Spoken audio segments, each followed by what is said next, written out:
aqui com mais uma edição de Reconversa, eu e o profundíssimo Valfrido Vardi, gostou dessa? Né? Entrevistando hoje um professor por quem temos enorme admiração. O tema é importantíssimo.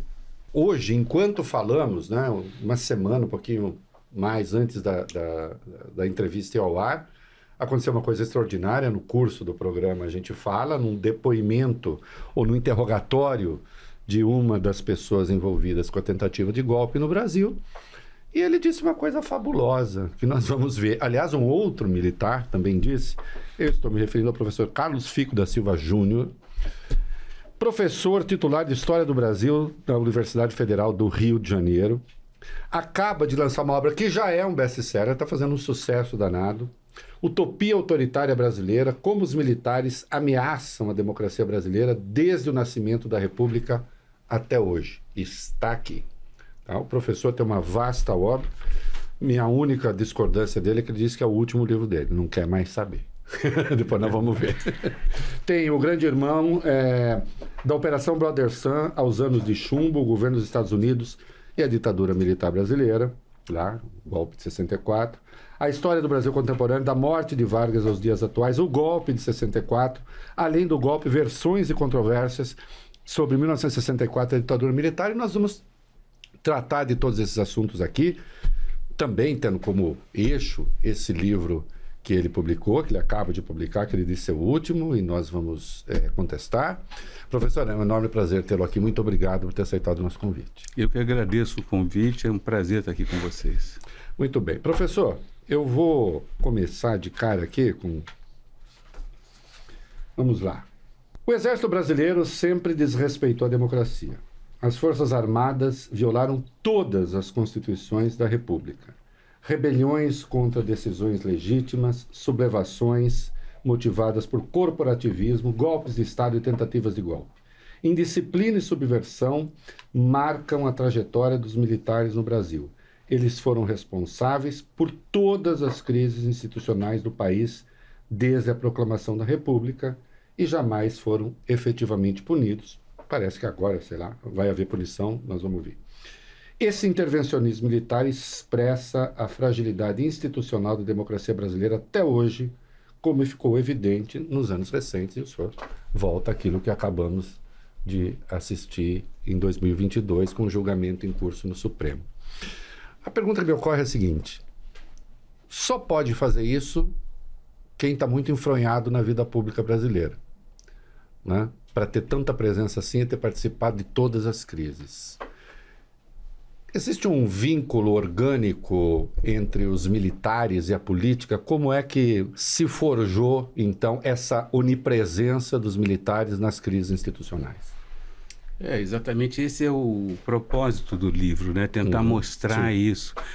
Esse trecho que você leu foi a primeira frase, era a primeira frase. Depois ele ficou um pouco mais para o meio da apresentação, porque eu quis começar homenageando um velho professor muito querido, sim, Francisco Iglesias, com aquela expressão melancólica trajetória nacional que abre o livro. Mas para entender essa presença, eu tive de retroceder até a Guerra do Paraguai. Sim. Então, quando eu estava pensando, há muitos anos eu venho pensando em escrever esse livro, quando eu estava pensando em escrevê-lo, eu pensei, vou começar logo com o golpe da proclamação da República, mas foi preciso retroceder, porque após essa tal Guerra do Paraguai, ainda lá no século XIX, foi que os militares brasileiros se constituíram como sujeitos políticos relevantes. Não eram.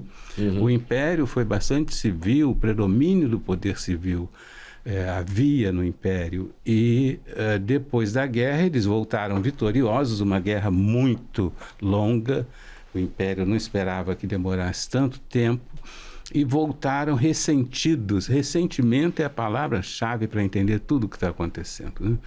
Voltaram muito ressentidos, supondo que os civis, o Império, o Gabinete, o Conselho de Ministros não estaria reconhecendo devidamente o seu sacrifício. E a partir daí é que vem toda essa história, aquelas velhas questões militares que vão desembocar no primeiro golpe, que é a proclamação da República, ou seja, a deposição do Pedro II. Então, se tiver que falar numa origem, né? Agora, tem intervencionismo militar em todo lugar, ou já teve, né?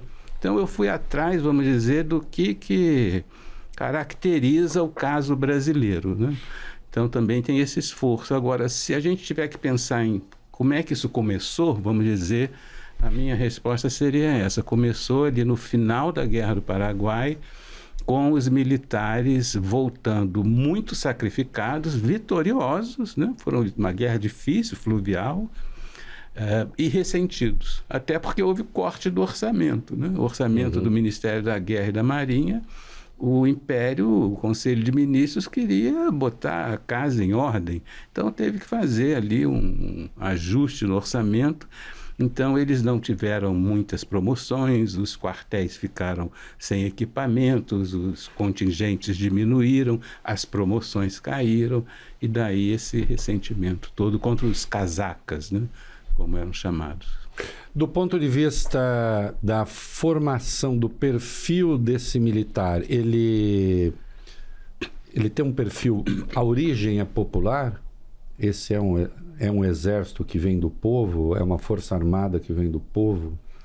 Isso varia muito ao longo dos anos. Marinha certamente não. Até em relação às forças. Pois a Marinha, para você entrar na Marinha antigamente, era preciso ter um certo cabedal, vamos dizer assim, um enxoval, né? E no caso do Exército, não. Realmente a origem mais popular ou de classe média é bem marcante. Então isso varia muito. E inclusive é uma discussão, aí uma discussão teórica que eu não desenvolvi no livro, mas é uma discussão muito antiga saber se os militares, inclusive nessa perspectiva golpista, se eles são uma espécie de representantes de algum setor da sociedade, da burguesia ou da classe média, o que seja, ou se a vida em caserna, a vida nos quartéis, tem especificidades tão grandes que os tornam mais ou menos autônomos em relação à sociedade. Esse é um debate muito antigo, já até meio superado, mas que tem a ver com isso, né? Qual é a origem social dos militares e se essa origem ela interfere ou não na ação dessa gente. Por exemplo, o movimento tenentista dos anos 20 é muito associado à classe média, né? Agora, é claro que a peculiaridade da vida militar, e eu tentei mostrar muito isso, ela gera, vamos dizer, todo um ethos, toda uma maneira de se comportar e hábitos e tudo mais que tem a ver com essa especificidade. Então, as duas coisas não são contraditórias. Entendo. Tem relação com a sociedade, obviamente, se vem da classe média, ou de setores mais populares, ou de setores de classe média alta, por exemplo. Claro que isso interfere, mas a vida em quartel, a vida militar, que é muito desconhecida no Brasil, muito desconhecida, ela também interfere nas ações militares, né? É muito contraditório isso. Os militares são muito presentes indevidamente na nossa história e a sociedade brasileira quase não conhece nada sobre os militares. Professor, se nós olharmos para o fenômeno militar nos Estados Unidos, nós vamos ver uma articulação, um acoplamento das Forças Armadas como uma estrutura de Estado a estruturas do capitalismo. O chamado complexo militar industrial americano é um instrumento de dominação dos Estados Unidos para o mundo. É quase que uma estrutura determinante para a eficiência daquele país nas suas relações com outros países e determinante para o seu domínio. Se nós olharmos para a história dos Estados Unidos, entre as duas guerras, as Forças Armadas e o mercado de capitais foram absolutamente fundamentais para o papel que os Estados Unidos exerceriam na Segunda Guerra e pós-Segunda Guerra, na interação econômica com outros países. No Brasil, todavia, os nossos militares serviram, talvez, mais ou menos, a afirmação e determinação de interesses de elites econômicas, mas internamente. Nós nunca tivemos uma na nossa história, o senhor fala da Guerra do Paraguai, mas depois da Guerra do Paraguai, nós nunca tivemos uma participação das Forças Armadas, senão para, de alguma forma, realizar um enquadramento da nossa política interna. Ou seja, não se une a capitalistas do Brasil para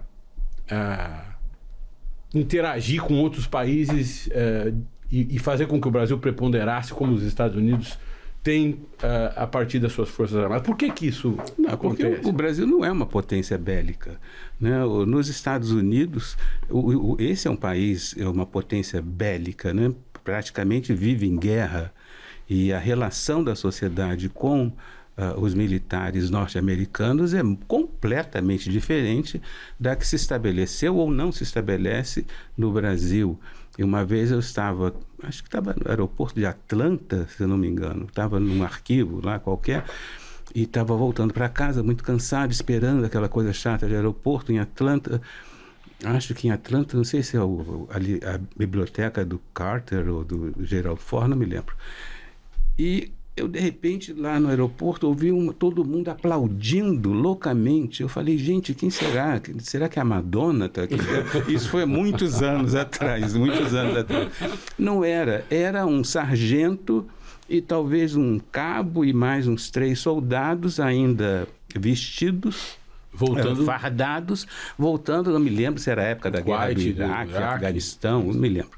E as pessoas aplaudindo loucamente. Então você vê que é uma relação completamente diferente, porque não há praticamente uma família, né, que não tenha um soldado eventualmente morto, um oficial, relação com guerra. E o Brasil não é uma potência bélica e, evidentemente, um país com muitas dificuldades econômicas ao longo dos anos todos, e não pôde desenvolver uma indústria armamentista sofisticada. Aliás, uma das reclamações das Forças Armadas brasileiras é da falta de colaboração norte-americana para a aquisição de armas estratégicas, verdadeiramente estratégicas, e não coisa comum, né? Agora, além da Guerra do Paraguai, as Forças Armadas brasileiras tiveram um papel bastante significativo na Segunda Guerra Mundial, né? E foram consultadas... Isso entende significativo? Sim, significativo, claro, até porque isso tem uma dimensão simbólica, não apenas o desempenho ali na Itália, mas tem toda uma dimensão simbólica de entrelaçamento com o governo norte-americano, e, enfim, com as democracias ocidentais. E houve muita expectativa, inclusive, dos governos seguintes, Dutra, Getúlio Vargas, todos queriam muito esse reconhecimento que nunca veio, né? Nem durante a ditadura militar veio. Então, é claro que o Brasil não é uma potência bélica, e o próprio, você fala em capitalismo, quer dizer, os próprios empresários brasileiros não têm essa pujança toda para fazer essa articulação que você descreveu em relação aos Estados Unidos. Nós tivemos o apoio objetivo dos Estados Unidos ao golpe de 64, a Operação Brother Sun. Não houve intervenção, mas poderia ter havido se dependesse de circunstâncias aqui que não aconteceram, né? O João Goulart não resistiu, enfim, não foi preciso e, portanto, não aconteceu. Mas poderia ter acontecido. Não obstante, e há vinculação do Exército Brasileiro, os contatos com os americanos, enfim, né? Não obstante, o Exército Brasileiro tem, mesmo em relação aos Estados Unidos, as Forças Armadas têm uma coisa autonomista, digamos assim, né? Que nós vimos em alguns momentos da história. Então, o Geisel se indispõe com o Carter por causa da questão dos direitos humanos, e aí ele dá uma de malcriado com o acordo nuclear do Brasil com a Alemanha, na linha não mandam aqui. O negócio de eles não vão tocar na Amazônia, né? Quer dizer, para os nossos militares, ainda hoje, uma base americana na Amazônia é impensável. Na Colômbia, aqui não vai ter. Lembro recentemente, houve esse debate, quando o Bolsonaro queria participar de uma intervenção na Venezuela, e aí começou essa conversa. Os Estados Unidos teriam de passar por dentro da Amazônia brasileira, os militares. Isso, assim, não sei em que grau de realidade isso chegou, mas houve uma coisa assim: jamais esses militares vão pisar, americanos vão pisar em solo brasileiro. Como é que o senhor vê? Que parece aparente, assim, na aparência uma coisa meio esquizofrênica, ao mesmo tempo que existe uma relação de subordinação, mas também somos autônomos. Que hipóteses são essas? É muito complicado mesmo, né? Por exemplo, o governo norte-americano não queria que o Brasil enviasse tropas à Segunda Guerra Mundial. Precisava apenas das bases aéreas no Nordeste. Em Natal e Fernando de Noronha. Então conseguiu as bases aéreas, o Brasil insistiu em mandar tropa, bom, então vai. E acabou sendo relevante, como eu já mencionei. E a relação militar entre Brasil e Estados Unidos é assim mesmo, como você disse, frequentemente muito complicada, muito tensa. Só houve um alinhamento total no governo do Castelo Branco. Sim. E nunca antes nem depois. Nunca antes. Já no governo Costa e Silva, quando houve a ampliação do território marítimo, como se fala isso? As 200 milhas. Né? Tem uma música famosa da Eliane Pittman, você lembra? Pittman? Leva, vai para lá desse mar, chega seu barco para lá, né? Isso gerou um problemão, inclusive com problemas de comerciais em relação a tarifas, café solúvel e têxteis e calçados. Havia toda uma animosidade norte-americana. Teve campanha patriótica em relação a esses produtos que estavam chegando aos Estados Unidos, nossas primeiras exportações mais significativas, e então quase houve retaliação tarifária no governo Costa e Silva. E depois também esses episódios do governo Geisel, né, a denúncia do acordo militar. Então, ao contrário do que muita gente pensa, mesmo durante a ditadura militar, não houve essa perenidade assim, de um apoio total ou de uma relação plena, sem problemas. No governo Nixon houve problemas, porque quando se fala em Estados Unidos, você tem que distinguir o que é a Casa Branca, o que é o Congresso, o que é a imprensa, né, o que é a sociedade. Os primeiros movimentos mais significativos de denúncia da tortura durante a ditadura militar aconteceram nos Estados Unidos. Sim, né? Sem dúvida. Então, isso tudo é preciso a gente considerar, porque uma coisa, obviamente, é o governo, outra é a sociedade. Então, ao longo da história, essa relação foi sempre muito tensa. E como eu falei antes, uma das coisas que mais irritavam e continuam irritando os militares brasileiros em relação a armamentos estratégicos é essa reserva, né? O governo norte-americano não vende equipamentos estratégicos significativos, sofisticados, né? E isso gera muito ressentimento entre as forças. Agora, por outro lado, tem uma tradição enorme, uma quantidade enorme de militares brasileiros fazendo cursos, treinamento nos Estados Unidos, o inverso também. Então, a relação é muito intensa, até mesmo por conta dessa tradição da Segunda Guerra Mundial, mas não escapa a conflitos, inclusive durante os governos, seja ditatoriais ou governos conservadores, como houve durante o governo Dutra, durante vários governos. Houve conflitos na relação Brasil-Estados Unidos do campo militar.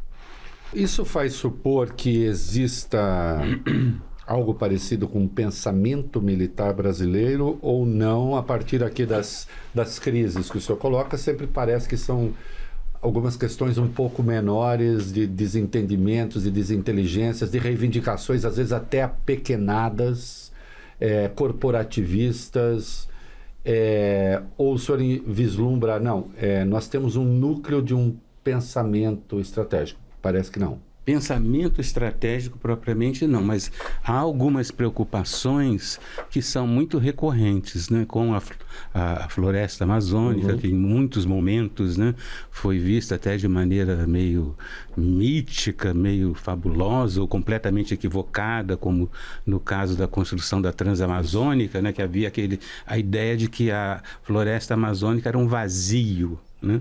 Desconsiderando as populações originais. Então, a estrada serviria para levar a população do Nordeste para uma coisa completamente absurda, que até o até o Delfim Neto achou absurdo, mas teve que ceder recursos para a construção Sonho lá do Médici. Essa acho que foi a maior obra absurda e mal sucedida de tentativa de engenharia social no Brasil, né? Isso foi uma loucura. Porque era assim, vamos diminuir a pressão do Nordeste, os problemas da seca, da população, fazendo o quê? Manda para a Amazônia, então, sem nada, desculpe. Cortei. Não, mas é isso mesmo. É claro que isso é uma coisa meio jocosa e tal, mas a preocupação com a floresta amazônica, a preocupação com as fronteiras com a América Latina, com Sim. os outros países da América Latina, e a preocupação com o litoral e a costa, não diria que isso é uma estratégia, né? Um pensamento estratégico, mas é um conjunto de questões que, inclusive, deveria ser mais debatido pela sociedade, Claro. que não conhece, não discute, o Congresso Nacional não tem especialistas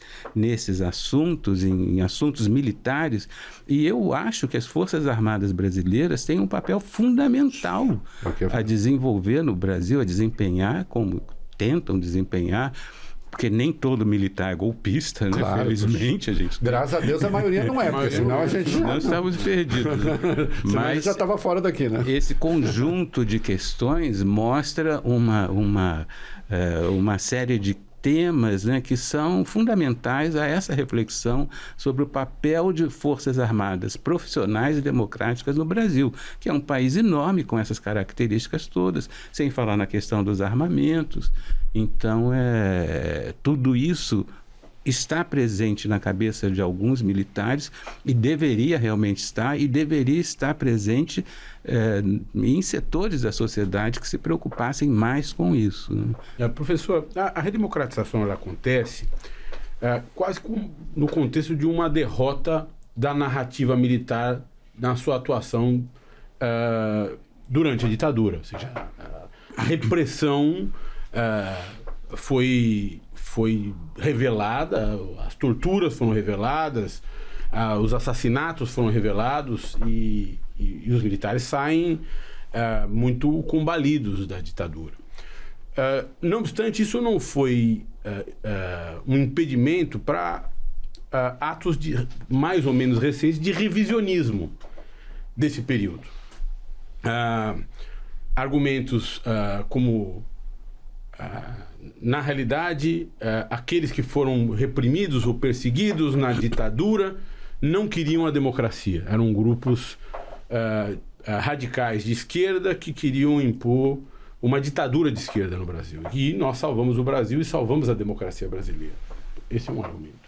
Outro argumento, eu me lembro do meu orientador de doutoramento discutindo com o editorial de um jornal sobre o termo dita branda. Ou seja, nós matamos, os militares mataram e torturaram um pouco, perto dos argentinos ou dos chilenos, enfim, de outras ditaduras na América Latina. Como é que a história lida com esse revisionismo? Quer dizer, o fato histórico prova o quê? Prova muita coisa. Essa é uma das questões que mais me fazem, inclusive os alunos, ex-alunos que hoje são professores e que são confrontados nas salas de aula por esse tipo de opinião. E a questão é simples de resolver, porque uma coisa é opinião. Opinião todo mundo pode ter, isso. Até uma opinião tola, uma opinião infundada. Claro. Pode ter, por exemplo, o ministro Dias Toffoli, ele acha que em 64 não houve um golpe, houve um movimento. O que eu posso fazer com isso? Não posso fazer nada, é a opinião dele. Mas agora, conhecimento histórico não é opinião. É um conhecimento que é produzido a partir de evidências empíricas indiscutíveis com base num aparato teórico conceitual também rigoroso que defina claramente as coisas e, portanto, é distinto de opinião. Claro. Então, essas revisões, essas leituras, por exemplo, essa coisa de que há dois lados, né? Isso é uma das grandes tolices desse tipo de visão. Porque, por exemplo, quando se fala da anistia de 79, que o Comparato tanto discutiu com tanta qualidade, muita gente fala isso. Vocês querem a reinterpretação da lei de 79, mas isso só para os militares, não tem que valer para os dois lados. Acontece que um lado, que era a esquerda chamada, auto-intitulada revolucionária, essas pessoas foram presas. Frequentemente, quase todas, 96%, torturadas. Várias morreram. As que sobreviveram foram julgadas pelo Superior Tribunal Militar com base numa lei de exceção, leis de segurança nacional, várias ao longo do período. E foram condenadas, inclusive a pena de morte, né? E a banimento e tudo mais. E o chamado outro lado? Não. Então dá para comparar? Claro que não. Quem foi? Então esse tipo de revisionismo, vamos dizer assim, essas memórias confortáveis, né, como eu procuro dizer, é fácil de contestar. Mas é uma tarefa que, inclusive, eu nem me imponho, nem sugiro a meus ex-alunos que são professores que procurem fazer esse esforço.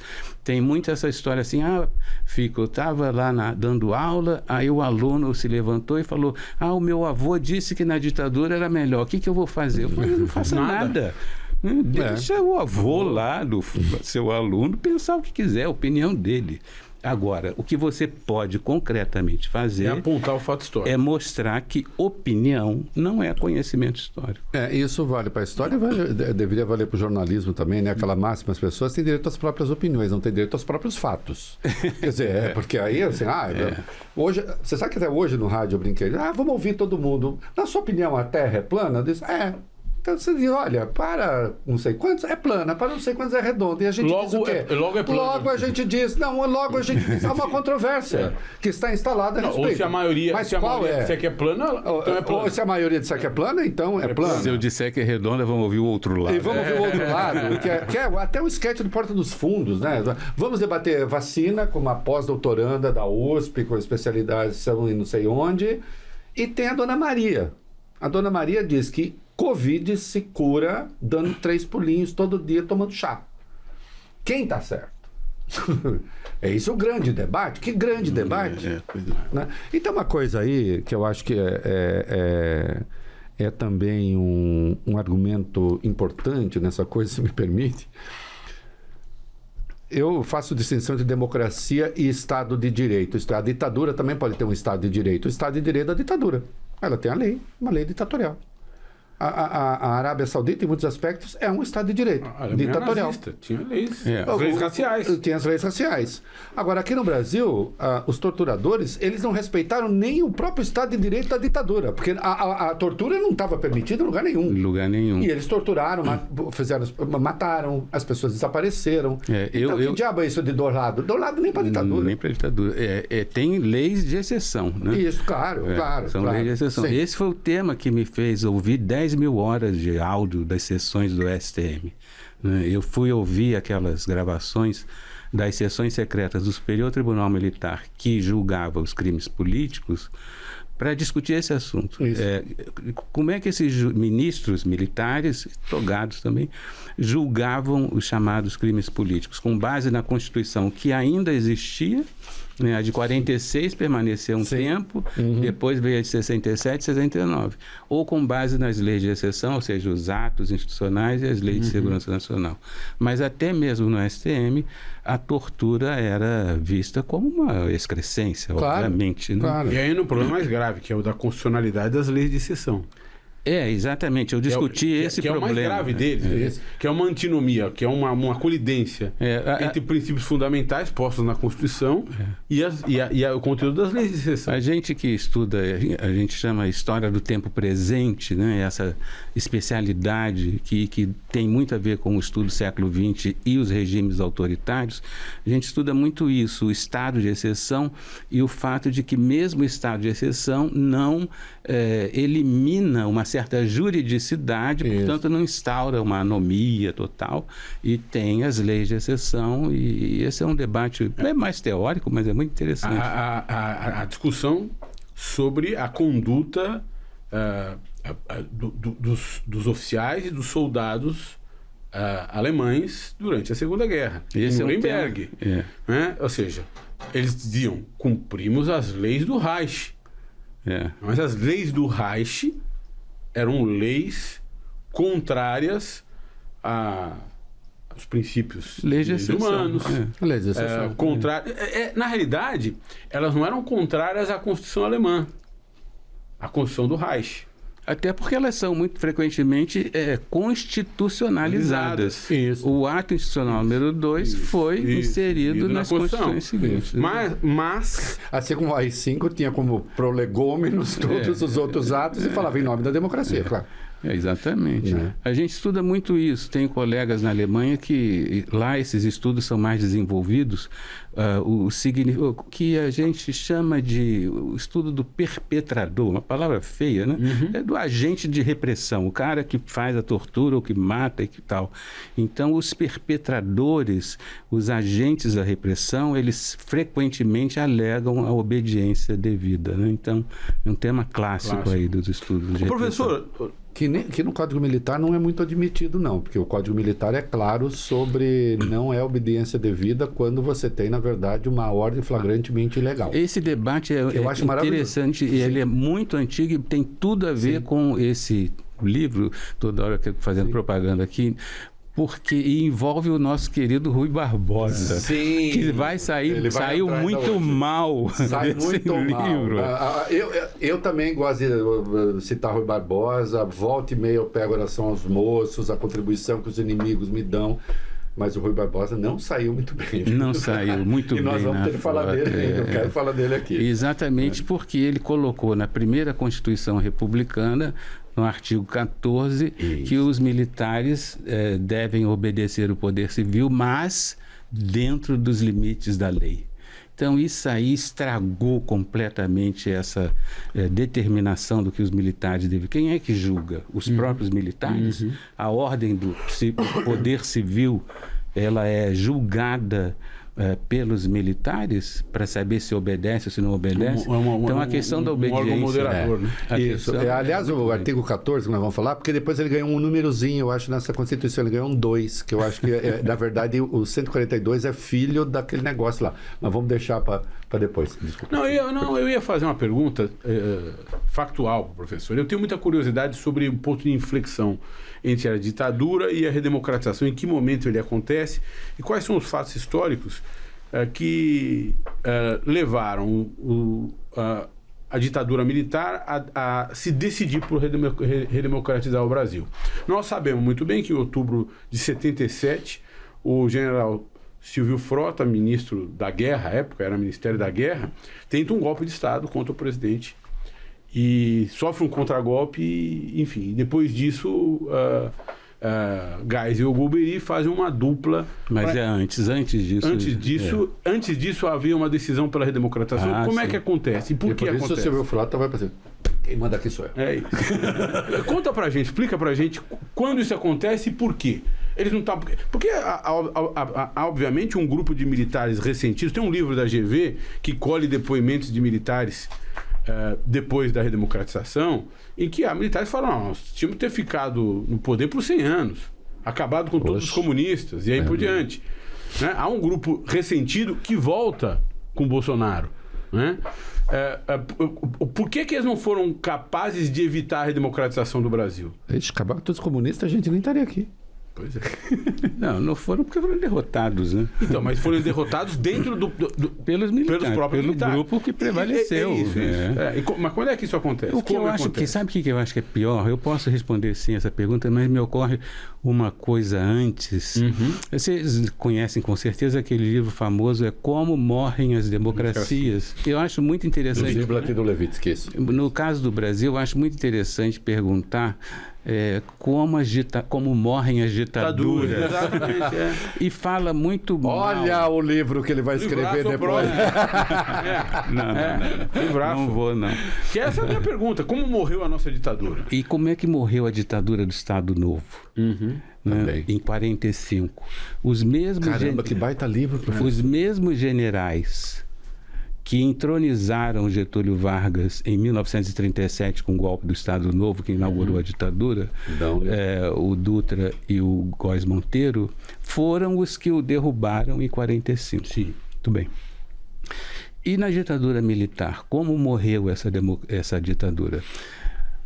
por uma decisão dos militares. Os meus colegas, isso é uma leitura minoritária minha, eu devo dizer, por dever de honestidade intelectual, que os meus colegas ficam muito bravos quando eu falo isso, porque eles falam, mas teve a campanha da anistia, teve a campanha das diretas, a militância, né? teve os movimentos sociais dos anos 80, tudo isso pressionou para o fim da ditadura. Mas, ao contrário disso, dessa opinião, que eu respeito, mas discordo, a ditadura militar acabou de acordo com o projeto do Geisel, Golbery, Petrônio Portela, alguns outros, que desde 74, e eu estou escrevendo um artigo acadêmico sobre isso, na verdade, desde 73, tinham esse projeto. Qual projeto?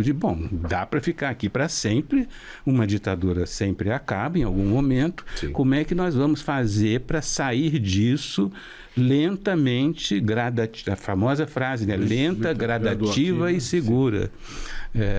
Ele usou gradativa, né? Ficou famoso gradual, mas ele falou gradativa. Como é que nós vamos fazer? Tem que ter uma maneira de não sermos punidos. Então, a lei de anistia de 79 tem tudo a ver com isso. Claro. Já tinham concebido uma saída.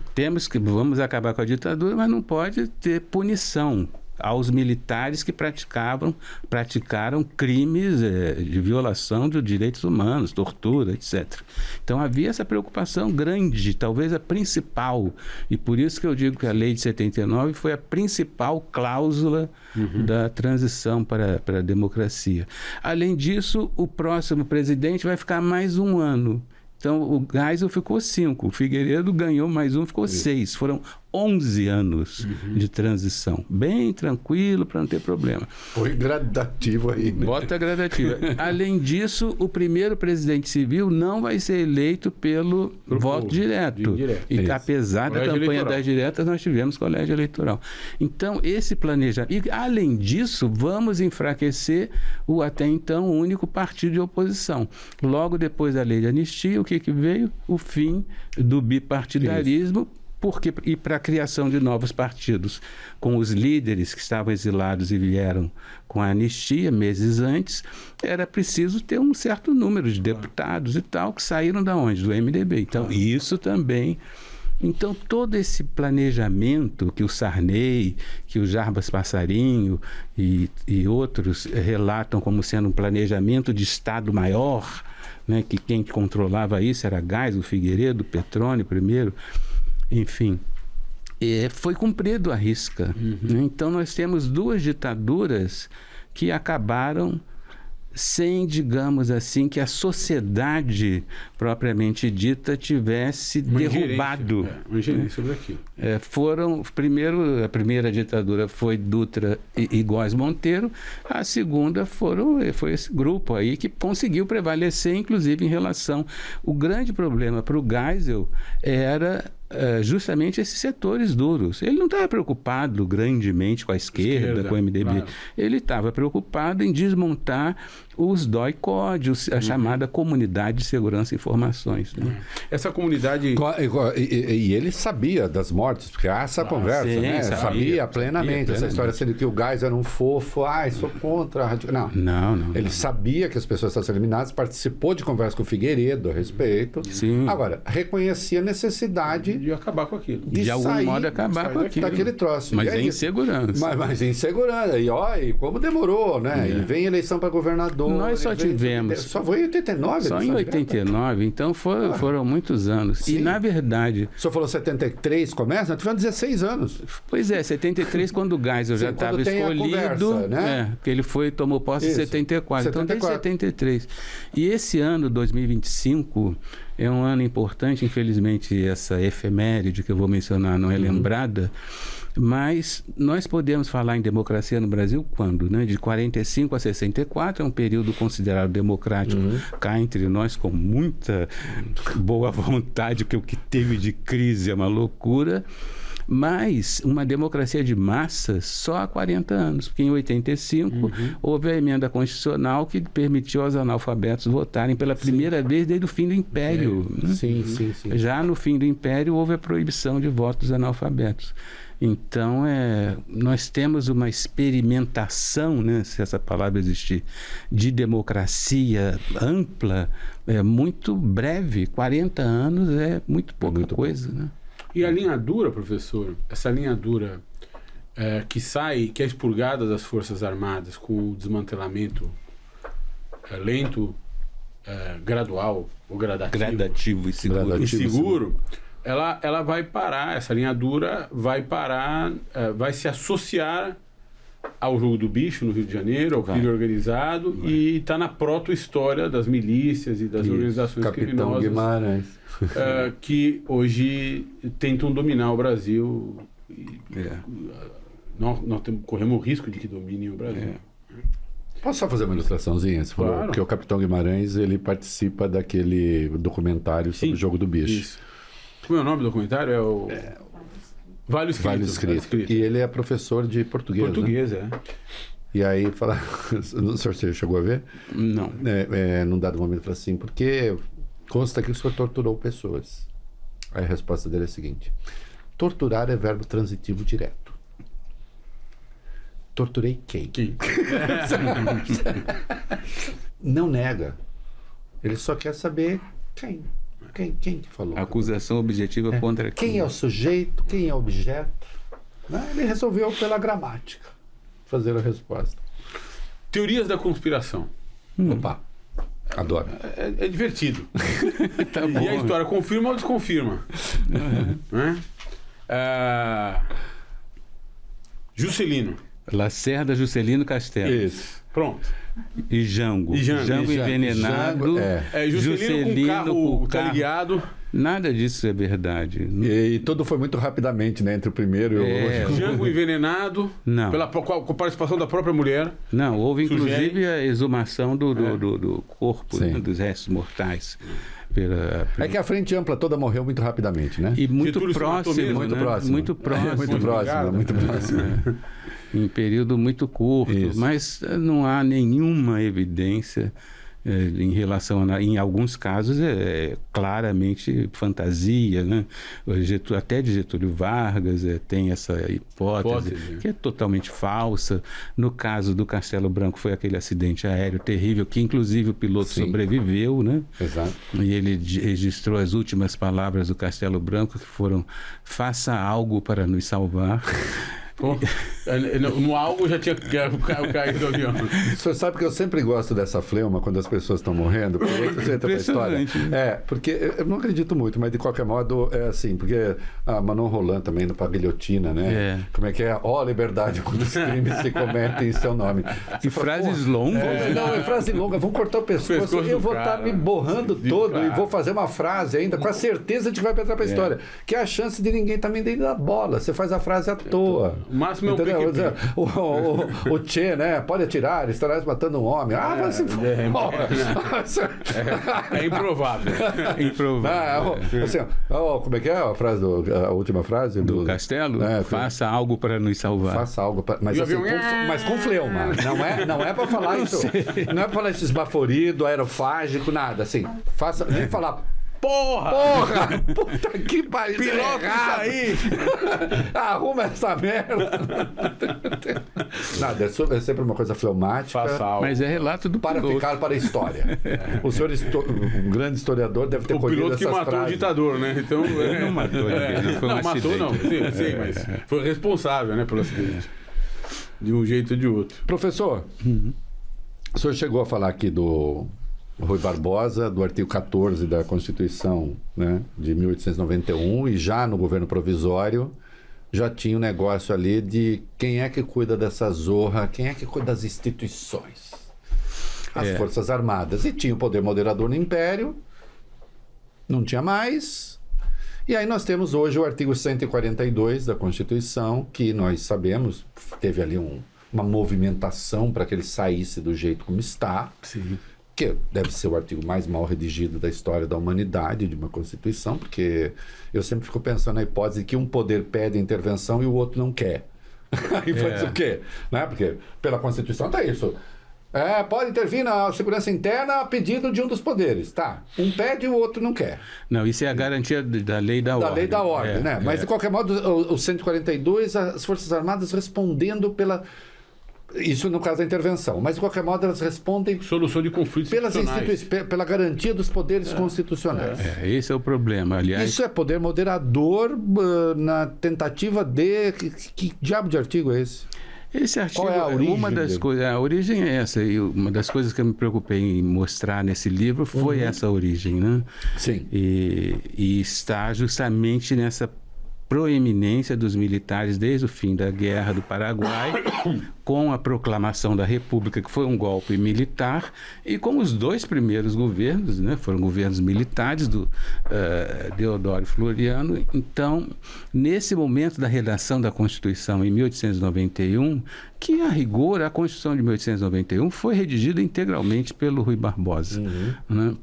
Ele fez toda uma revisão e ele é o que introduziu, não existia na Constituição uma destinação das Forças Armadas, porque nem é um tema constitucional. Sim. Mas ele que tinha feito toda uma campanha militarista contra o imperador, contra Pedro II, antes da proclamação da República, e, portanto, se aproximou muito dos militares, ele, nesse momento, redige de próprio punho o artigo 14, portanto, um dos primeiros artigos, né? Uma posição muito nobre na Constituição. Ele enfia lá esse artigo 14, que atribui às Forças Armadas a garantia dos poderes constitucionais e também aquela coisa que nós comentávamos de obediência dentro dos limites da lei, o que é uma aberração, né? Completa. Você colocar isso numa Constituição foi um momento de grande infelicidade do nosso herói nacional, que está lá, o nome dele está no livro de aço dos heróis. Mas ele foi o responsável por isso. E depois isso veio se reproduzindo em todas as constituições, até a Constituição de 69, uma emenda constitucional que modifica a Constituição de 67, está lá essa expressão dentro dos limites da lei, que não, felizmente, em boa hora, não se reproduziu na Constituição de 88. Mas... e também a atribuição de polícia, né? Essa coisa de garantia da lei da ordem. Isso. Essa história da... 142 junta tudo, né? Junta tudo. Uma salada impressionante. Não é uma coisa excepcional que Forças Armadas atuem em situações excepcionais em países democráticos, inclusive quando há necessidade, uma coisa assim excepcional, elas atuem. O meu problema, portanto, não é com a garantia da lei da ordem. O meu problema é com essa outra passagem que está presente desde a Constituição do Rui Barbosa de 1891, qual seja a de garantia dos poderes constitucionais, porque ela é muito assemelhada à própria frase com o que está na Constituição do Império de 1824. O imperador, todo mundo sabe, tinha uma série de atribuições e uma das atribuições dele era o exercício do poder moderador. Ou seja, ele podia resolver conflito entre os demais poderes. Então, não me lembro agora a expressão da Constituição de 24, mas o poder moderador tem a tarefa de garantir a harmonia dos demais poderes, né? E a Constituição de 1891, a primeira da República, a frase é muito assemelhada. Isso. Então, todo mundo interpretou aquilo. Quando eu digo todo mundo, inclusive os comentaristas, constitucionalistas. O senhor chega a citar o presidente Fernando Henrique Cardoso? Fernando Henrique Cardoso. No plano efetivo da Constituição não escrita, desde o governo provisório, após a proclamação da República, a questão fundamental que se colocava era de saber quem substituiria, de fato, como força organizada, o poder moderador. E os militares, mais do que qualquer outro, passaram a interpretar isso. Com a gente. Deixa com a gente. Então, o meu problema é essa frase. A garantia dos poderes constitucionais. Sim. Isso deveria ser eliminado. Exatamente. Porque a garantia da lei da ordem, como você lembrou, ela pode ser solicitada por qualquer um dos presidentes de poder, do judiciário, legislativo e executivo, mas realmente quem decide se vai aplicar ou não é o presidente da República. Exatamente. Então, como você falou, se o presidente do Congresso precisa aplicar uma GLO em Brasília, porque não sei o quê, e o presidente da República disser não aplica. Isso. E aí vira um conflito. Isso. Né? Então, tem esse problema, né? Porque há uma controvérsia sobre isso.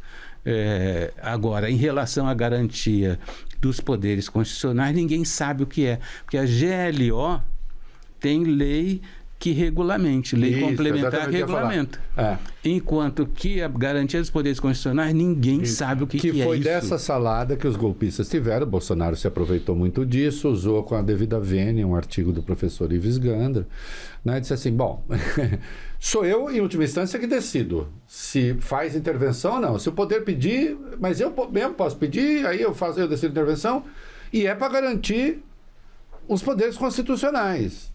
Né? E se um poder está dizendo que o outro está invadindo a sua competência... Mas era essa a lógica da a quem cabe decidir? Aí o Fux deu lá a sua interpretação, não é poder moderador. Agora, que o artigo é uma porcaria como está, como ele está redigido, isso é inegável. Nós sabemos que é uma afronta, obviamente, ao processo democrático. Agora, esse artigo... Nós ajuizamos uma ação para declarar o inconstitucional. Nós, quem, cara palha? O pessoal. O pessoal comunista! E eu era advogado. E nós vencemos. Não adianta a gente dizer que essa interpretação dos militares é equivocada. É preciso fazer alguma coisa que tenha capacidade de modificar essa cultura política. Né? E essa alguma coisa, a única coisa que eu vejo é uma emenda constitucional modificando. Até porque os militares prezam muito, que é curioso isso. Prezam muito os regulamentos, as normas, os manuais, a própria Constituição, que, no entanto, eles interpretam equivocadamente. Agora, nesse golpe trapalhão deles aí, eles andaram... E antes que alguém ache que a gente está dizendo que o artigo 142 sustenta realmente a tentativa de golpe, não sustenta, porque nós estamos dizendo que o artigo é ruim, tá? Eles continuam a ser golpistas, porque são doidos para fazer um corte, né? Agora, professor, você sabe o que é curioso e que causa alguma perplexidade? Quando nós voltamos à ditadura, quer dizer, os militares eram nacionalistas, protecionistas, tinham uma visão estratégica e geopolítica do Brasil, pensavam em bomba atômica, pensavam em proteção do território. E esses militares de agora são neoliberais. Pensava em bomba atômica. Tem uma boa bomba atômica. Assim, pensava em bomba atômica. Eles queriam fazer o VLO, fazer um míssil intercontinental, atribuir ao país musculatura. Como diz o Luiz Fernando Veríssimo numa crônica, pensava em explodir Itaipu e inundar toda a Argentina. Era um negócio. Os caras tinham um pensamento de um país imperial. E que se protegia, e com musculatura, ao ponto de gente no campo progressista hoje admirar esse tipo de coisa. Eu mesmo já falei até meio bem do Geisel uma vez. Eu estava no Brasil estratégico. E esses caras se transformaram, quer dizer, muitos deles se transformaram em neoliberais. Esses militares? Os militares que eram desse jeito durante a ditadura. Hoje não é assim, não é assim. Hoje não dá para generalizar. Não, mas a cúpula... Primeiro que não há um pensamento assim estratégico, nunca consolidado. O que houve foi um momento de grande entusiasmo decorrente do milagre econômico. Né? Então, ali de 69 a 73, realmente o crescimento do PIB foi muito elevado, o que aconteceria, inclusive, se não houvesse ditadura, porque só um ministro da Fazenda muito idiota não aproveitaria as condições internacionais favoráveis que havia. E nesse contexto houve realmente uma série de obras impactantes, faraônicas. 11%. 11%. Pois a infraestrutura do país foi definida. Então tinha muito dinheiro sobrando. Muitas leis importantes, o mercado de capitais foi criado nesse momento, a lei de sociedades anônimas. Mas também no contexto militar houve muitos projetos, né, que pareceram viáveis naquele momento. Então, eu acho que houve mais isso do que propriamente uma mudança, porque hoje em dia, no contexto das Forças Armadas, na Marinha, no Exército, na Aeronáutica, há muitos projetos importantes que, no entanto, dependem de dinheiro, né? Há muitos projetos importantes, e, inclusive, há um pensamento estratégico bem desenvolvido, inclusive formação melhor, né? Cursos de formação de militares que têm procurado militar. Há um lado bom, né? Vamos dizer assim, nas Forças Armadas. Eles buscaram contato, por exemplo. Eu me lembro quando eu fui coordenador da área de História na CAPES, no Ministério da Educação, que faz avaliação dos programas de pós-graduação, e naquele momento houve todo um contato com diversas escolas militares de formação para o reconhecimento pela CAPES dos cursos equivalentes a mestrado e doutorado de natureza militar. Então, há muitos estudos sobre defesa. Agora, como eu disse, é essa contradição. Os militares têm um papel importante no Brasil, um papel correto, vamos dizer, que deveriam mesmo ter. Tem também essa tradição lamentável e condenável de intervencionismo na vida política, que não deveria haver. E, apesar de tudo isso, a sociedade desconhece e frequentemente generaliza. Eu já vi muita gente falando, esses militares só servem para pintar meio fio. Isso, mas a expressão que se usa muito é mentira. Isso é mentira. Isso é uma bobagem, né? É uma ignorar visão... o papel dos militares na vacinação, que é gigantesco. Até nas criar eleições. Pontes, nas eleições, levar a urna. Faz um trabalho importantíssimo. Sem o Exército, falar de outras coisas muito mais graves até, né, em relação às fronteiras, ao contrabando de armas, de drogas, ao litoral brasileiro, que é uma dificuldade para você manter a segurança do litoral brasileiro, da questão da floresta amazônica e tantas outras coisas. Então, hoje em dia, até me parece que é natural que seja assim, as coisas evoluíram positivamente, mas infelizmente há esses grupos, né? Eu ia dizer bolsões, mas não quero falar bolsões, que vai lembrar dos bolsões radicais do Geisel. Há esses grupos que ainda perpetuam uma mentalidade intervencionista, como a gente viu nos episódios recentes aí, infelizmente, né? Nós temos uma expressão maravilhosa na nossa história, porque eu acho que isso cria, às vezes, uma paralaxe cognitiva, assim, né? Que é golpe da legalidade. Eu vou deixar para o senhor contextualizar, porque, enfim, certamente o fará. O golpe bom. O golpe bom. O golpe do bem. O golpe do bem. E isso, assim, porque a gente teve o golpe do bem, a gente teve até a ditadura do bem, porque se a gente pensa no getulismo e no Estado Novo e efetivamente o Brasil teve uma criação do Estado ali, um pouco na forma como a gente conheceu, mas era uma ditadura, né? Sanguinolenta, aliás, matou muito mais do que a ditadura de 64. Mas Getúlio Vargas conseguiu sair muito bem. Conseguiu sair com a imagem positiva. A imagem positiva, né? E a gente tem esse negócio. Eu queria que o senhor falasse, primeiro, existe golpe da legalidade, não foi golpe, não foi legal. Eu estou falando do Marechal Lott. O que aconteceu? Não existe isso. É incrível essa história do General Lott, porque acho que muita gente, talvez a grande maioria, considere que a ação do General Lott em 1955 foi uma ação positiva, né? O que aconteceu foi o seguinte: o Juscelino Kubitschek, houve suicídio de Vargas em 54, assumiu. É uma história confusa. Por favor. Assumiu o vice-presidente Café Filho e começou a governar. Em 55 houve eleição para presidente da República. Na época o mandato era de 5 anos, então a cada 5 anos, 45, 50, 55, houve a eleição. Quem foi vitorioso foi Juscelino Kubitschek. A direita, os conservadores em geral e muitos militares entendiam que a eleição de Juscelino Kubitschek seria a volta do getulismo, porque Juscelino era próximo e o seu vice era João Goulart, né? O vice que foi eleito na chapa de JK era João Goulart. Pupilo de Getúlio. Então houve toda uma animosidade em relação à eleição. O Lacerda, antes da eleição, dizia que não podia haver eleição, que seria uma não sei o que, enfim.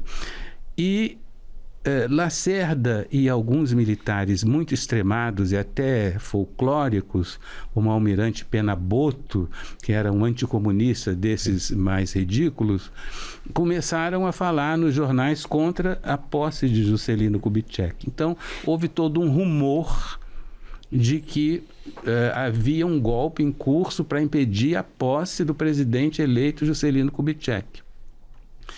E supostamente o general Lott deu o golpe de 55, depondo os 2 presidentes da República, eu explico já por que 2, para garantir, uma loucura, para garantir a posse do JK. Por que 2? Porque quando o presidente Café Filho, que era o vice do Getúlio, ele viu que a situação estava complexa, e ele queria dar posse a Juscelino Kubitschek, ele falou, vou me ausentar disso. Alegou um problema cardíaco e, de fato, teve e se internou. Então, assumiu a presidência da República o presidente da Câmara, já que não havia vice. O vice era o próprio Café Filho, né?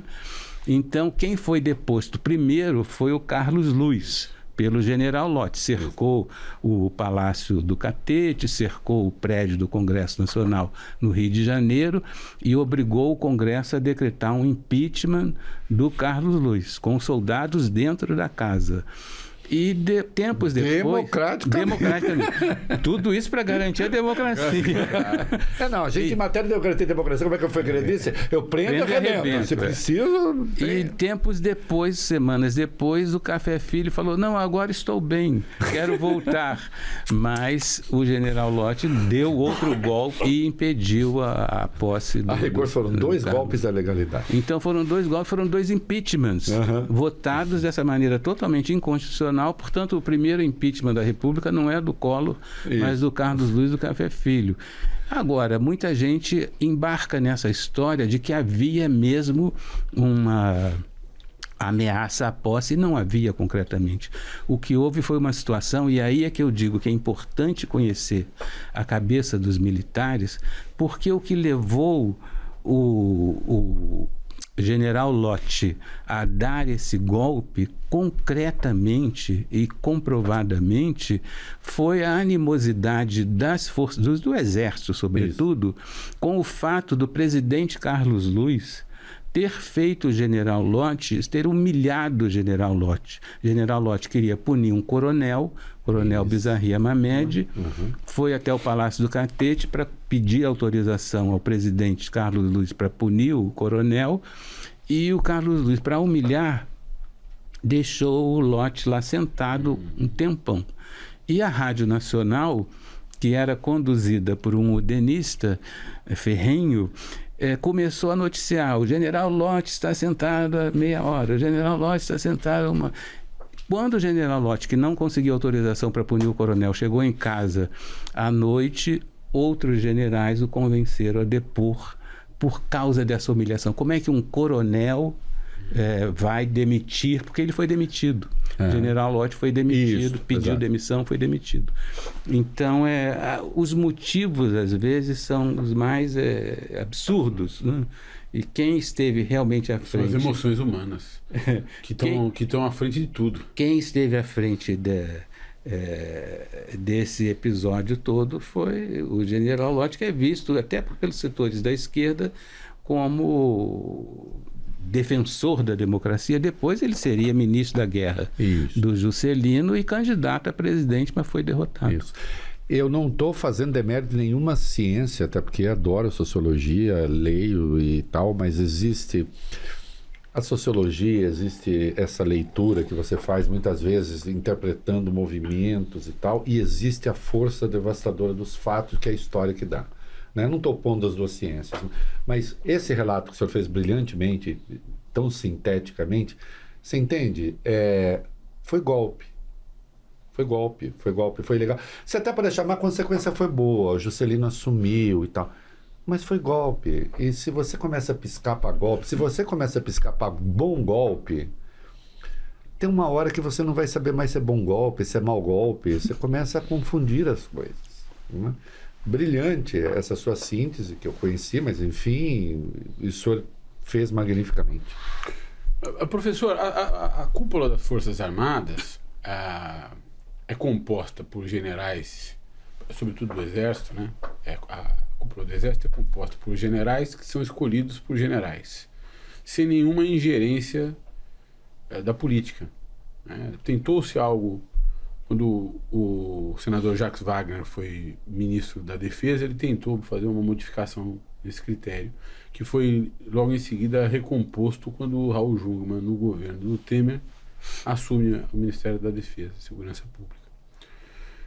O senhor acha que algum tipo de ingerência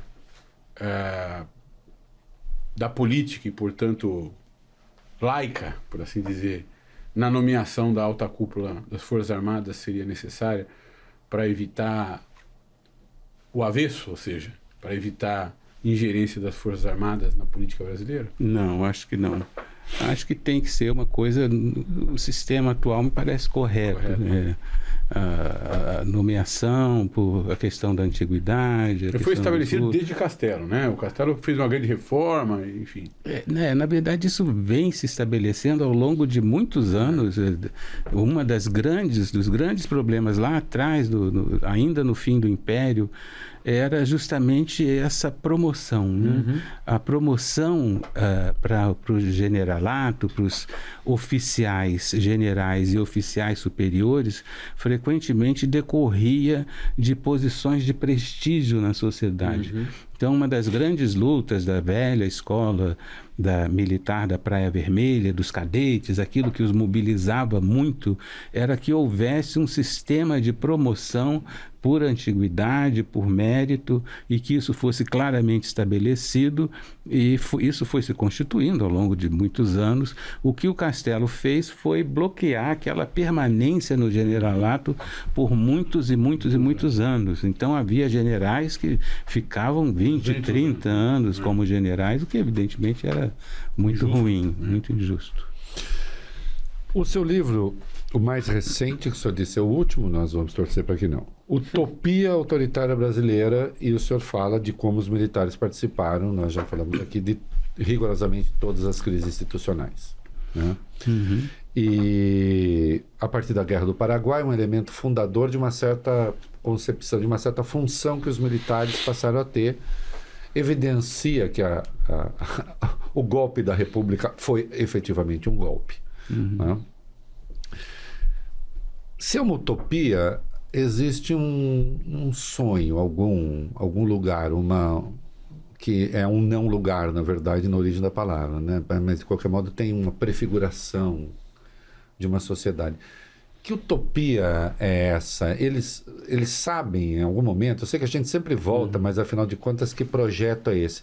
Mas por que é uma utopia autoritária e não conseguiu ser uma utopia, sei lá, democrática? Né? Os americanos saúdam, o senhor lembrou, os seus soldados e tal.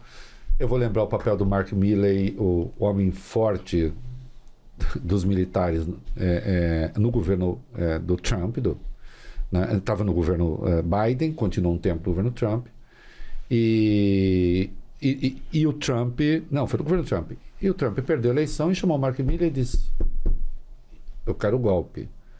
O Mark Milley falou: o senhor não terá, né? Porque nós servimos a Constituição, nós nem servimos a governos, né?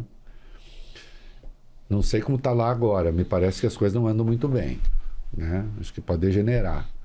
Mas que utopia é essa? É uma utopia ou é uma distopia, no fim das contas? Né? Não, aí a utopia autoritária que eu chamo é exatamente a tal especificidade do intervencionismo militar brasileiro. Porque, como eu te falei, existe intervencionismo militar em outros lugares, mas eu queria encontrar a nossa especificidade. Isso. E utopia aí comparece, essa expressão eu uso não como sinônimo de horizonte de felicidade, mas como sonho irrealizável, como algo que não vai se realizar. Ótimo, irrealizável, não dá. Irrealizável. E utopia autoritária, no caso brasileiro, em relação aos militares, é a perspectiva de que nós vamos nos tornar um grande país se alguns obstáculos forem superados. Ótimo. E que durante a ditadura militar isso ficou muito claro. Eu parti da ditadura militar, eu ia escrever sobre a utopia autoritária durante a ditadura militar e depois eu vi que algumas características poderiam ser vistas antes e depois, e por isso eu fiz esse livro tão grande. Mas durante a ditadura militar isso era muito claro, como nós vamos nos tornar uma potência, pelo menos uma potência média. A ideia do Brasil potência era a utopia e era autoritária porque repousava numa percepção de que os militares eram superiores aos civis, de que os políticos eram demagógicos, de que o povo era despreparado. Então, a visão de que nós somos despreparados, que nós, civis, só votamos em políticos demagógicos e que a política é o mundo da corrupção, onde nada acontece. Logo, nós, militares, que somos superiores por causa da nossa formação, nosso patriotismo, porque somos incorruptíveis, porque conhecemos a realidade brasileira, podemos intervir e devemos até, porque a Constituição diz que, na interpretação deles, equivocada. Então é essa a utopia. E porque na origem somos partidários da ciência, contra o negócio. Então a ideia da utopia autoritária é essa, de que determinadas características da sociedade e determinadas características dos militares dão a eles não só a possibilidade, mas a necessidade de intervir. É isso que está na cabeça desses grupos golpistas. E quando eu detectei isso para a ditadura militar, que fica muito claro por causa da ideia expressa, né, assim, explícita do Brasil potência, que foi muito marcante, e obviamente da visão deles de que nós éramos despreparados e a política corrupta, isso tudo ficou muito óbvio nos estudos que eu fiz de 30 anos da ditadura. Eu falei, mas isso também acontecia antes. Em todas as intervenções militares, houve essa percepção de que vamos agir porque eles são corruptos, vamos agir porque eles são despreparados. Uma sociedade de analfabetos. É assim que está em diversos documentos que eu reproduzo aí no livro. Então, essa é a utopia autoritária. Entendo. É a utopia, porque é irrealizável na medida, inclusive, em que é autoritária, mas que tem infringido à sociedade brasileira todos os prejuízos decorrentes dessa mais de 10 golpes militares. E, professor, é essa mesma utopia que leva manifestantes a irem à Avenida Paulista pedir a volta da ditadura militar? Como a gente viu tantas vezes desde o aparecimento do Bolsonaro? Eu não sei se há uma adesão assim tão clara a essa mas de utopia. alguns. De alguns. Aqui eu não estou falando... minha fala não é quantitativa. Ela é simplesmente uma constatação de que há pessoas que se ressentem tanto da democracia e dos seus resultados que chegam ao ponto de ir às ruas dizer nós estávamos melhores. Intervenção militar. Essa ideia da utopia autoritária, ela diz respeito às forças. Não só aos militares. É claro que na elite brasileira, em geral, há muitos setores que pensam assim, que a sociedade é despreparada. Olha, não vamos falar de reforma da Previdência, porque o povo não vai entender. Né? A gente sabe perfeitamente que nas eleições, esse tipo de coisa, todo mundo sabe que, por exemplo, em determinados momentos, reformas da Previdência se impõem, ou que ajustes fiscais se impõem, mas não vamos falar que o povo não vai entender. E, portanto, não vai votar na gente. Então, isso é uma visão antipopular, antidemocrática, que supõe a sociedade incapaz de refletir, de pensar. Então, não são só os militares. Eu, naturalmente, estudei isso, porque eu sou especialista em militares. Agora, no caso dessas pessoas que foram para as ruas, aí existe toda uma série de coisas, inclusive isso, mas uma série de outras coisas, por exemplo, a memória benevolente sobre a ditadura. A última ditadura foi muito eficaz, graças à censura, graças à propaganda política, em vender a imagem de que não, foi um momento muito positivo, muito bom, né? A repressão era ocultada pela censura e a propaganda política na televisão e tudo falava que era uma maravilha. Isso no auge da repressão do governo Médici. Né? Então é claro que o avô do meu aluno lá, né, que se levanta na aula e fala, o meu avô disse que na época da ditadura é melhor. Bom, é porque tem essa memória. Então, as pessoas que vão às ruas vestidas de verde e amarelo estão imbuídas ou mergulhadas isso que eu chamo de memória confortável sobre a ditadura militar, né? Inclusive, muitas estão genuinamente acreditando nessa tolice, né? Mas... Eu vou pedir para o senhor uma avaliação de um momento específico, porque nós falamos aqui de uma transição longa, uma ideia de transição começa ainda antes da posse do Geisel e vai se arrastando, e tem Golbery, depois vai... Bom, e o Golbery vira ministro do Figueiredo e num dado momento ele cai. Uhum. Não sei se o senhor tem uma... Essa queda do Golbery, houve um dissenso dentro Houve da o Rio Centro, transição, né? houve o Rio Centro. Como é que o senhor, que leitura o senhor faz desse momento? Até porque o Figueiredo é importante, que tem o Nepo Baby hoje da ditadura, que é o rapaz lá. Mas o Rio Centro são as forças à direita do Geisel e do Golbery. Toda a série de contestações ao projeto de abertura culmina no Rio Centro. Isso. Porque desde o governo Geisel houve uma série de contestações, né? O assassinato do Herzog, o assassinato do Manuel Fiel Filho, e depois vieram também aquelas tentativas. A deposição do general Dinardo. Exatamente. E depois, durante já o governo Figueiredo, isso também teve no governo Geisel, mas durante o governo Figueiredo teve aquela série de atentados contra bancas de jornais que vendiam jornais da esquerda alternativa, atentados contra a OAB, a ABI, então, e o Rio Centro, né, que foi o último, foi tão chocante, ficou tão claro que aquilo tinha sido promovido pela comunidade de segurança e informações, até porque morreu o sargento e o capitão ficou ferido, que levavam a bomba no Puma, né, para o Rio Centro. Aquilo ficou tão claro e a reação do presidente Figueiredo foi tão forte que parece que serviu para acabar com esse tipo de resistência interna ao processo de abertura, mas não foi capaz de impedir o afastamento do Golbery e do Couto Silva, porque houve toda aquela farsa da apuração do Rio Centro, né? Isso. Então, aquela farsa foi muito grotesca. Ninguém acreditava naquilo, né?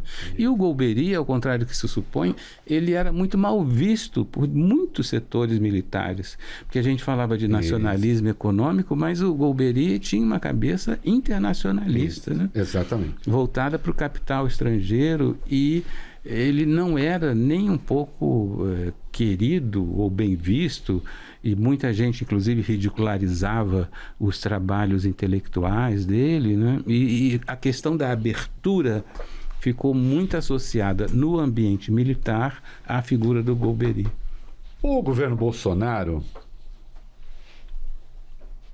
levou, digamos, o golpismo à sua fase de chanchada. Isso. E daquelas ruins, né? Porque não era aquelas da Veracruz, que eu adoro ainda. Em alguns casos, porno chanchada. Não, fala a coisa da chanchada. Tem coisas muito engraçadas, muito boas. Né? Mas ali a coisa da chanchada... Agora, não quer dizer que não tenha havido coisas muito sérias, muito complicadas, né? O general Mário Fernandes fez um plano, efetivamente, para matar o presidente e o vice. Não, só digitalizou. Né? E ele disse, ideias da sua cabeça. Ideias digitalizadas. Pensamento digitalizado. Pensamento digitalizado. Não, eu até falei assim, eu às vezes estou aqui em casa sem fazer nada, vendo um filme, mas o meu pensamento está aqui. Ele fica sendo digitalizado lá e quando eu ver o artigo está pronto. Aí eu pego de manhã e publico, porque nem sei como é feito. Né? Pensamentos digitalizados. Ele imprime o pensamento digitalizado, faz 3 cópias e 40 no Palácio do Planalto e 40 minutos depois ele está no Palácio da Alvorada com o Bolsonaro. Mas não levou o plano. Ele disse, não, eu não levei para ele. Eu falei, só bater um papinho. Né? Hoje, enquanto falamos, meu amor, você falou o nome do Tenente Coronel. Como é? Olha que mulher maravilhosa. Ela até imaginou que Tenente Coronel Hélio Ferreira Lima. E que letra linda. É linda, né? Hélio Ferreira Lima, que no depoimento, no interrogatório, né, ele disse, não, isso foi um plano da inteligência, que é prender os ministros, mas eles era um plano de contingência. Veja, Claro. vai que tivesse ilegalidade na eleição. A gente faz um plano de contingente para prender ministro do Supremo. Vai, você quer coisa mais lógica do que Pra que isso? petição? Denunciando ilegalidade. Não, e por que a gente tem um tribunal Pra que eleitoral? processo Não precisa. Tem devido processo legal. Tem uma utopia autoritária para resolver esse problema, né? Como é que o senhor acha que os militares, a sua leitura, os militares caíram de novo no conto, assim, esse paspalho, esse ser desprezível que nós sempre desprezamos, eu lembro do Geisel falando, é um mau militar, achava ele uma pessoa horrorosa, ele foi chutado do exército, porque ele foi pego lá planejando a explosão da adutora do Guandu, querendo explodir bombas em dependências militares, fazer reivindicação salarial, né? Havia um grande desprezo por ele, dos militares. Eles caíram de novo no conto desse cara. Essa mesma utopia autoritária, ou aí a utopia autoritária já desceu de degrau? Esse cara foi instrumento eleitoral para que eles fossem guindados ao poder mais uma vez? Não sei. Assim, é idiota bastante e deixa que a gente toma conta. Isso. Acho mais provável. Ou não, professor? Olha, a motivação de muitos golpistas, militares golpistas, sobretudo ali depois de 1930, né, foi de natureza ideológica e doutrinária, assim, sobretudo o anticomunismo, né, que é a coisa mais conhecida. Além disso, que eu tento mostrar essa visão equivocada de que devemos intervir, porque a sociedade é despreparada. É boba muito. Mas a motivação ideológica e doutrinária foi frequentemente essa, a partir dos anos 30, sobretudo a partir da chamada intentona comunista de 35, até o golpe de 64, né? Nesses episódios mais recentes de intervencionismo militar, o que eu vejo como motivação principal não é nada de natureza doutrinária ou ideológica, mas a simples manutenção do que eu tenho dito de boquinhas, sinecuras e prebendas, né? A previdência social especial, os milhares de cargos que eles ganharam. Eles saíram ganhando na reforma da Previdência. Sim, ganharam, mantiveram benefícios e aumentaram. Então, há uma série de benefícios e vantagens. Por exemplo, essas escolas cívico-militares, que é uma aberração, né? Que certamente vão acabar um dia, porque são muito grotescas. Mas ali bota ali sei lá, se é um sargento, sei lá quem é que fica ali, e ganha mais um dinheirinho também, né? E bota os alunos uniformizados para cantar o hino, fazer continência bandeira e vão embora para casa com um salário a mais. Então, superiores, só uma informação, o salário previsto superior ao dos diretores de escola. Pois é. Então, a motivação desse último movimento é essa de natureza material e não doutrinária, embora haja toda a bandeira do anticomunismo nesse movimento bolsonarista e tal. Agora, então esse é um aspecto. Agora, outra coisa que eu queria comentar é o seguinte: todo golpe começa com uma iniciativa ridícula, né? Uma iniciativa ousada e grotesca. Você olha para trás e fala, gente, mas como é que o general Mourão, de madrugada, vendo o discurso do João Goulart lá em Juiz de Fora, resolveu mandar as tropas para o Rio de Janeiro contra a vontade dos principais generais, Castelo Branco, Costa Silva, todos não queriam. Como é que pode isso? Se tivesse fracassado, nós estaríamos rindo do general Mourão. Claro. Né? Então, todo golpe ou tentativa de golpe começa com algo, em geral, muito risível, porque é muito ousado. Você depor o presidente da República é uma iniciativa que demanda uma ousadia, uma maluquice que vai começar de uma maneira muito doida. Se der certo, eles vão virar heróis e nós vamos presos. Se der errado, a gente tende a rir, mas esquecer que os outros também começaram. Por isso que o senhor disse que não há golpe ou tentativa de golpe trapalhona. Não há isso, não há. Sim, e, sim. portanto, esses episódios aí que a gente está descobrindo com as investigações, punhal verde e amarelo, olha que coisa mais ridícula, né? E, sei lá, operação Copa não sei o quê, né? E o outro que pega um carro e fica lá Ou fazendo... tentativa de matar o ministro Alexandre de Moraes com uma bazuca. Ou então dizer assim, não, recua, não deu certo.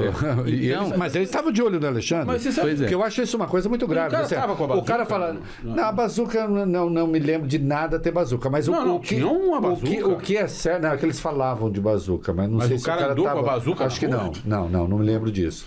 O que é certo é que eles falavam que eles tinham armamento pesado e eles estavam com o Alexandre na mira, digamos assim, e vem a ordem e diz, recua. Uhum. E o recuo aí seria o alto comando não topou. Não, mas espera um pouquinho. Desculpa, eu li, pelo menos eu li, você conhece isso muito melhor que eu, porque você está nisso, você se debruçou sobre as provas. Inclusive eu estava lá envolvido no... Não, eu me lembro de ter lido que tinha um agente que estava prestes a executar a ordem de homicídio do ministro Alexandre de Moraes, só não o fez porque ele se atrasou na sessão de julgamento. Isso é verdade. Bom, se ele estava Isso tá prestes lá. a fazê-lo, só não tem o ele negócio estava armado. Não, armado sim. O negócio seria- da bazuca, eu tô falando. Mas- Não, arma sim.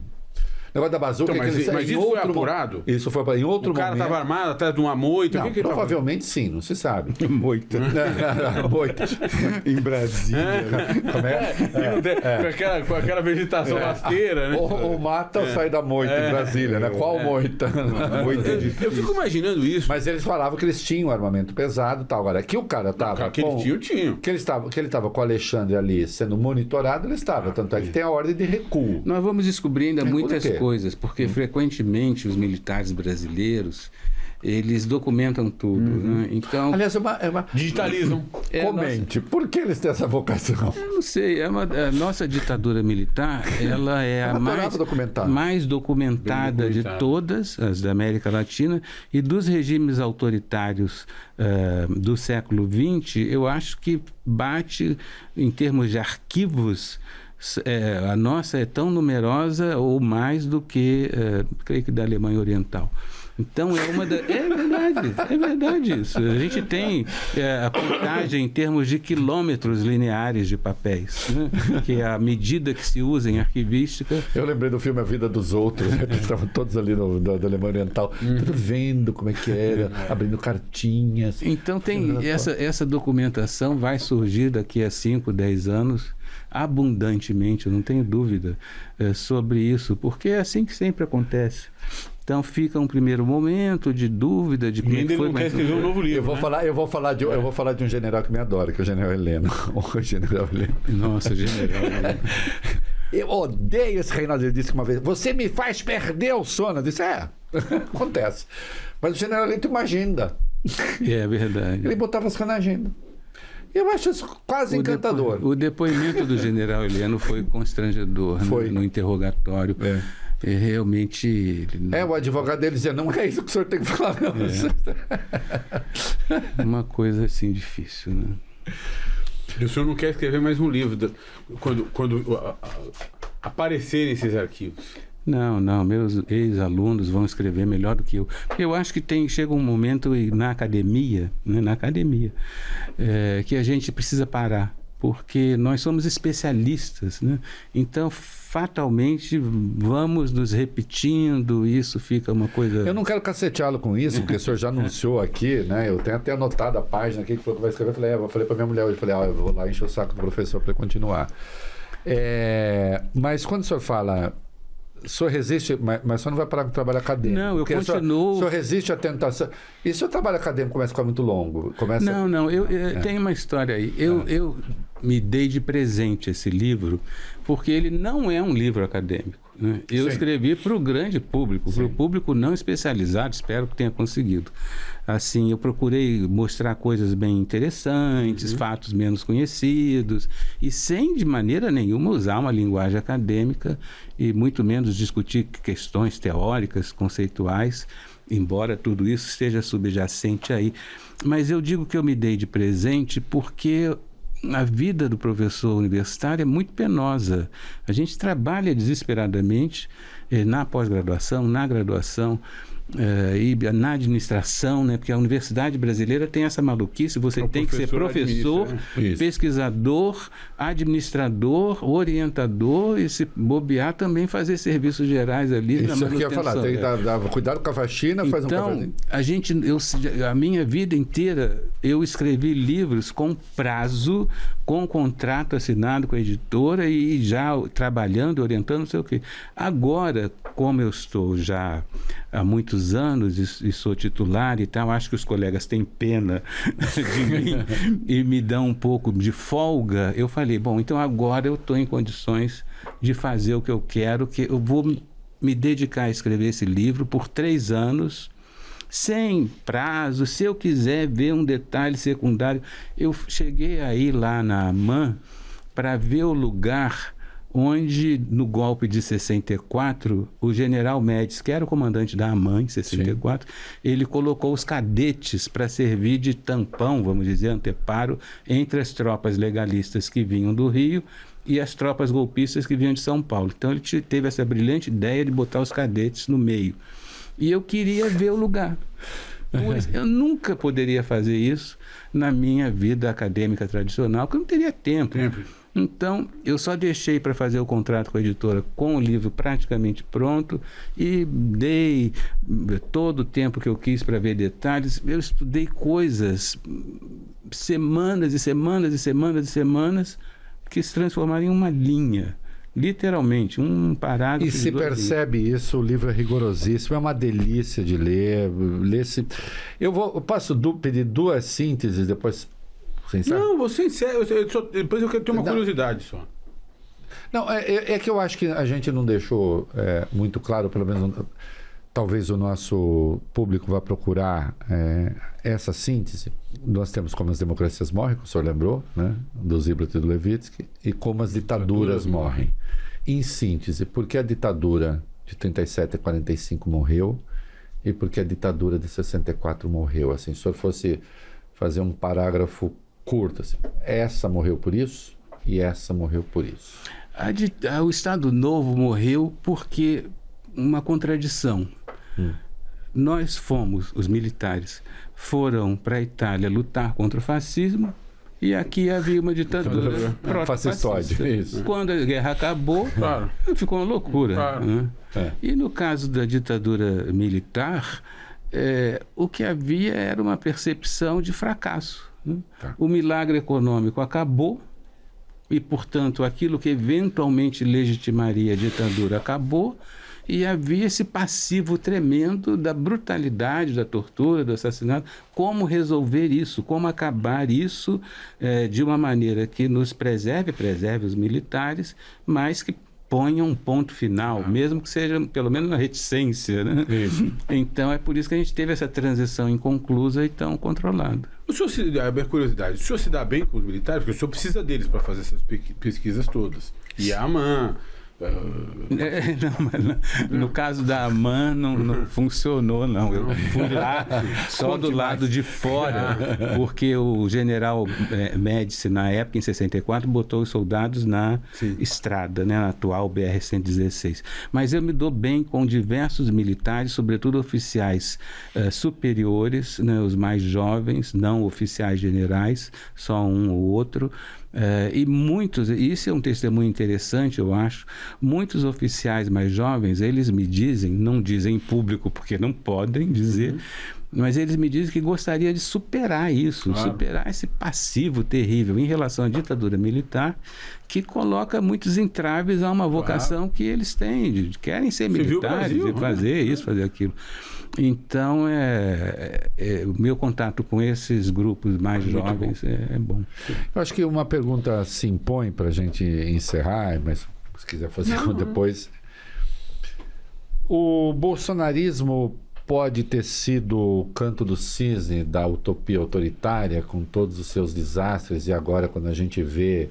Porque se o nacionalismo é algo importante para os militares brasileiros, né, a gente está vendo o que essa gente está fazendo em relação ao trumpismo, às medidas contra o Brasil, e eu vejo, eu sei de muitos militares que estão absolutamente furiosos com esse negócio do Bolsonaro, né? Especialmente porque ele se diz capitão. Eles dizem, não, eu falei com eles assim, e um cara até conservador disse, não, capitão de quê? Né? Pode ter sido o canto do cisne, de algum modo ele ter contribuído, ou não, ou há um traço permanente, que nem o negócio do Joaquim Nabuco e a escravidão. Não, isso permanecerá por muito tempo na nossa tradição. Eu acho que vai ter uma coisa importante, que vai ser o julgamento de honra. No caso de militares condenados a mais de 2 anos de pena, é bastante provável que haja o julgamento no Superior Tribunal Militar para a questão da indignidade para o posto e patente. Isso vai ter um impacto muito maior do que já está tendo esse julgamento agora nas Forças Armadas, no sentido delas estarem alertas. Bom, alguma coisa mudou. E a questão do uso do uniforme no julgamento alguma coisa. O Alexandre, obviamente, os militares concordam. Alguma coisa mudou porque os golpistas militares estão sendo punidos, especialmente se houver o julgamento de indignidade para o posto e a patente, que é a pior coisa para o militar. Pior coisa. Aí já será um julgamento não de golpismo, de tentativa disso ou daquilo, mas um julgamento para você é digno ou indigno diante do que houve para ser militar. Né? Então, a expulsão da força é algo muito... Agora, isso certamente está servindo de alerta, não tenho dúvida. Sim. Mas isso tem um impacto no sentido de terminar com essa tradição intervencionista? Eu acho que não. Talvez o que eu acho que é fundamental, é a mudança do artigo 142. Muito bem, temos de mudar. A utopia autoritária do professor Carlos Fico. Uma conversa absolutamente fascinante. Professor, muito obrigado. Eu que agradeço. Eu adoro entrevistar sociólogo, filósofo, etc., mas eu adoro entrevistar historiadores. Porque muitas vezes é a velha história, né? Você tem direito à opinião, a ideias, etc., as suas próprias. Agora, os próprios fatos, não. Né? E os historiadores trazem os fatos, o que deveria ser fundamental para o jornalismo. Nos relacionamentos, a gente tem direito aos próprios fatos. Tem, mas eu escrevo. Na poesia, na literatura. Olha aqui, Utopia Autoritária Brasileira, Carlos Fico. Professor, muito Eu que agradeço o interesse. Foi um prazer enorme. Uma maravilha, obrigado mesmo. Valeu. Gostou? Se inscreve, dá like. Se você der like, chega mais gente. Eu não gosto de ficar fazendo isso, dar like, ficar pensando que a gente fica pedindo nada. Dá like, tá bom. Então dá like. O professor merece. Os dois aqui não. O professor merece todos os likes do mundo e mais. Leiam o livro. Tem de ler essa maravilha aqui. É fundamental para a sua formação, é fundamental. Jornalista tem de ler isso aqui também, né? Todo mundo, mas... Na minha profissão é fundamental. Nós não temos direito aos próprios fatos, né? Nós temos direito às ideias apenas. Os fatos são os fatos.